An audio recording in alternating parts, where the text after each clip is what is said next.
Guys അതിന്റെ മുഴപ്പിലങ്ങാട് ബീച്ചിൽ ഓടാൻ വന്നത് കേട്ടോ. അപ്പൊ ഇവിടെ വന്നു കഴിഞ്ഞാൽ ഡ്രൈവിംഗ് മാത്രമല്ല ഇപ്പൊ പറക്കാനുള്ള ചാൻസും കൂടി ഉണ്ട് കേട്ടോ. എയർക്രാഫ്റ്റ് ടേക്ക് ഓഫ് ചെയ്യുന്നതാണ് കേട്ടോ. ഇപ്പൊ മുഴപ്പിലങ്ങാട് ബീച്ചിൽ രാവിലെ ഓടാൻ വന്നതാണ് കേട്ടോ. അപ്പോൾ കണ്ട ഒരു എയർക്രാഫ്റ്റ് ആണ്, പവേർഡ് ഹാൻഡ് ഗ്ലൈഡർ ആണ് കേട്ടോ ഇത്.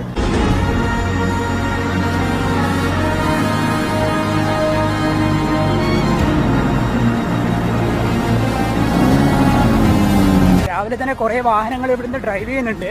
ഞാൻ രാവിലെ ഓടാൻ വന്നതാണ് കേട്ടോ. അപ്പോൾ ഈ ഓടുന്ന സമയത്താണ് ഇവിടുന്ന് ഈ ഒരു ഹാൻഡ് ഗ്ലൈഡർ ഇങ്ങനെ പറന്നു പോകുന്നുണ്ടത്. അപ്പോൾ ഞാൻ അവരോട് ചോദിച്ചു. അവർ പറഞ്ഞു വെച്ച് കഴിഞ്ഞാൽ ഏർലി മോർണിംഗ് ഇവിടെ ട്രെയിനിങ് ആണെന്നാണ് പറഞ്ഞത്. ഈ ഏർലി മോർണിംഗിലുള്ള കാലാവസ്ഥ നല്ല ഫേവറബിൾ ആണ്. വിൻഡ് കുറവായതുകൊണ്ട്